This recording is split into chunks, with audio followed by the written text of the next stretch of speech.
এ মা, তুমি ওখান থেকে নিয়ে ওইভাবে রস খাচ্ছ? হায় ভগবান, দুধের গন্ধে কিন্তু একদম মাথা খারাপ হয়ে যাচ্ছে।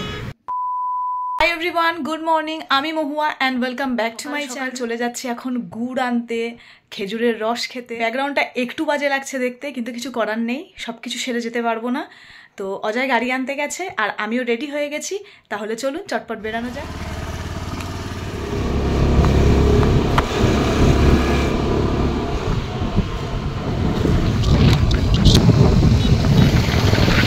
তো দেখো, ফাইনালি আমরা পৌঁছে গেছি আমাদের গন্তব্যস্থলে।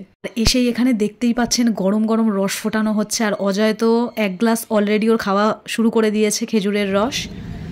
ভালো, এটা দিয়ে গুড় হবে বলো? এটা একদম কমে যাবে, কমে গেলে এখানে কিন্তু অনেক পরিমাণে খেজুর গাছ আছে, আর সেই খেজুর গাছগুলোকেই কাজে লাগিয়ে কাটিং করে ওনারা ওখানে হাঁড়ি হোক বা আরও অন্য কিছু বেঁধে রসটা সংগ্রহ করে, আর সেই রস দিয়ে কিন্তু গুড় তৈরি করা হয়। আর এই ঘরটাতে ওনারা থাকেন। দুখানা উনুন জ্বালানো হয়েছে, আর কত বড় বড় জায়গায় ওনারা মানে রসটাকে ফুটিয়ে গুড় তৈরি করছে। আর এটা কিন্তু সকালবেলা আসলেই দেখা যায়, বেলা হয়ে গেলে পরে রসটা ফুটিয়ে ওনাদের গুড় তৈরি করা হয়ে যায়। আর মানে কি বলবো, এত গ্রাম্য পরিবেশ, মানে ডোডোর স্কুলের এই জায়গাটা, আরেকটু এগিয়ে গেলেই ডোডোর স্কুল। আর ওই রাস্তাটা দিয়ে আমরা এসেছি, মানে ডোডো স্কুলে বেরিয়ে গেছে তারপরে কিন্তু আমরা চলে এসেছি। আর যখন এসেছিলাম তখন রসটা ফুটছিল, একরকম কালার ছিল, আর এখন কতটা চেঞ্জ হয়ে গেছে রসের কালারটা। অজয়ের রস খাওয়া হয়ে গেছে, আর এখন আমি একটু পাটালি গুড় নিচ্ছি।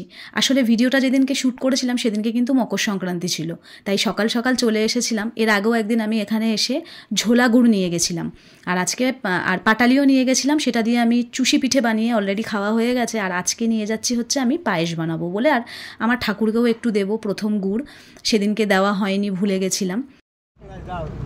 তোমরা কতদিন আছো এখানে?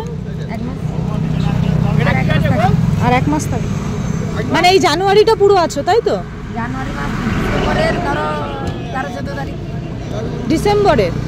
ডিসেম্বর তো চলে গেল। এই যে বলছি শোনো, এই আরে ফেব্রুয়ারি, এত ফাটা দিয়ে গেল ফেব্রুয়ারি বলতে গিয়ে ডিসেম্বর। আমি বলছি কি, এই তো কাল থেকে তো মাঘ মাসটা চালু হবে। হ্যাঁ, এক মাসের কাছাকাছি, মানে ধরো 22 মানে 27 তারিখ পর্যন্ত। আচ্ছা, রস তো তবে কমে যাবে আস্তে আস্তে। হ্যাঁ, পরপর রস কমে যাবে, গরম পড়ে যাবে, আমরা চলে যাবো। গরম করে রস, গুড়টা খুব ভালো। যদি গুড় নেবে নিয়ে রাখবে 22 তারিখের দিকে। আচ্ছা, এই ঝোলা গুড় তুমি যে কন্টেনারে করে দিয়েছো ওটাতে রেখেছি, তা ভালো থাকবে তো? না ফ্রিজে রাখতে হবে? ফ্রিজের মধ্যে রেখে দিলে একবারে 1 বছর হয়ে যাবে। ও, ফ্রিজে রেখে দেবো তাহলে। একটা কথা যেটা না বললেই নয়, সেটা হলো ওনাদের ব্যবহার আর ওনাদের কথাবার্তা। খুবই ভালো, অমায়িক ওনাদের ব্যবহার। আমি আগের বার এখান থেকে সে গুড় নিয়ে গেছিলাম, ভুলে গেছে। আর দেখুন, এখানে কিন্তু কন্টিনিউ জ্বালানি দিয়ে যাচ্ছে উনুনের ভেতরে, যাতে উনুনটা না নিভে যায়। এই যে ওপরের ফেনাগুলো, এগুলো ফেলে দেবে তুলে, এই যে ফেনাগুলো কিছুটা থাকবে। চাল দিতে দিতে গুড় হতে তাও কতক্ষণ সময় লাগে? ক ঘন্টা লাগে? 4-5 ঘন্টা।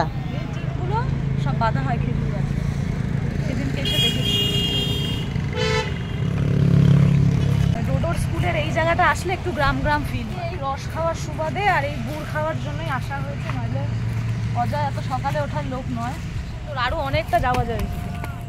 অনেক দূরে দূরে তো খেজুর গাছ রয়েছে, সামনে আবার একটা এখানে ভেড়িও রয়েছে যেখানে মাছ চাষ করা হয়। তো সামনেই একটা খেজুর গাছ পেয়েছি, আপনাদেরকে দেখাচ্ছি, দাঁড়ান। এই যে খেজুর গাছে এইভাবে বাঁধা হয়, যে রস পরে এখান থেকে 1 ফোঁটা 2 ফোঁটা করে রস পড়ছে এখনো। এই যে সুন্দরভাবে। চলুন এখন বাড়ি যাব। বাড়িতে পুরো ভর্তি কাজ রয়েছে, সমস্ত কাজ ফেলে রেখে চলে এসেছি রস খেতে। যদিও আমি রস খাইনি, কারণ আমি রস খাই না, আমার ঠিক একটা যে স্মেল আছে ওটা আমার ভালো লাগে না। অজয় খেয়েছে। তো আজকের মতন ভিডিওটা এই পর্যন্তই। ভালো লাগলে অবশ্যই ভিডিওটাতে একটা লাইক করে চ্যানেলটাকে সাবস্ক্রাইব করবেন। দেখা করছি খুব তাড়াতাড়ি নেক্সট ভিডিওতে। আর এখানে অজয়ের কাণ্ডটা একবার দেখুন।